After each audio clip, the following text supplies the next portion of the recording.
Well, my experience with James Joyce is really pretty trivial. I remember in college we were assigned to read Portrait of the Artist as a Young Man, and my recollection of that is I didn't much care for it. I really had practically no interest in it, and I didn't really care for it a lot.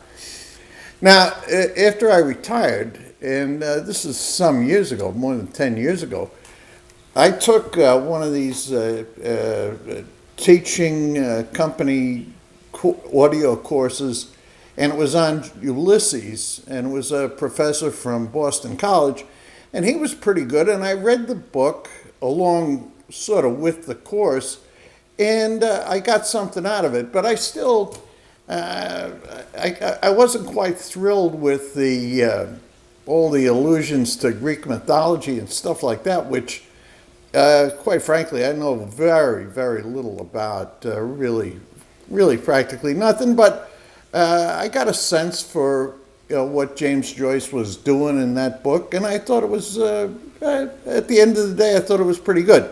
Now, more recently, I picked up this book, Dubliners, by James Joyce, and it's completely different.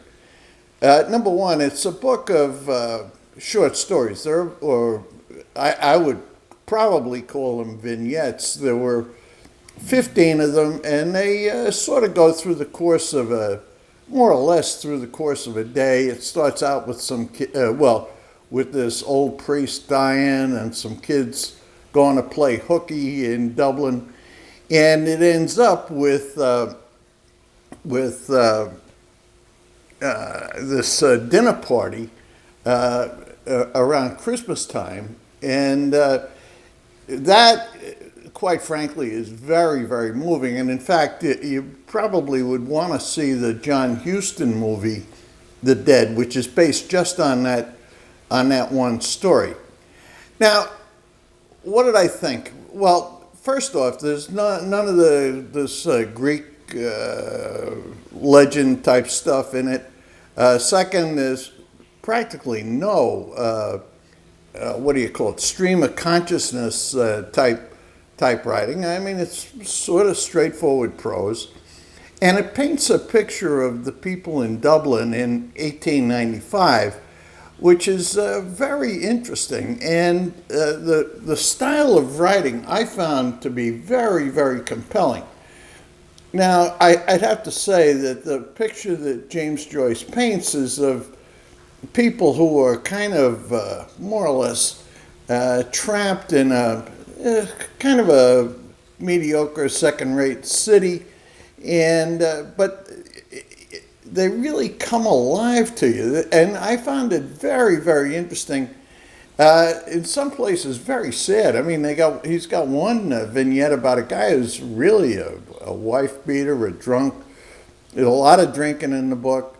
The last one, The Dead, is very good indeed. I mean, the husband, I forget who played him in the movie, is married to Angelica Houston, and it's really about her reflecting on somebody who she had been in love with a long time ago. He died. She still remembers him. And the husband, you get inside his mind where he's trying to connect with his wife, and he really can't quite do it. And he's reflecting on the fact that all these people that he was at this big dinner party with, well, I thought pretty lovely people, really. They were all going to be dead in no time at all. It's very sad, but it's really good. I went through that book, and I'm going to guess 2 or 3 sittings, something like that.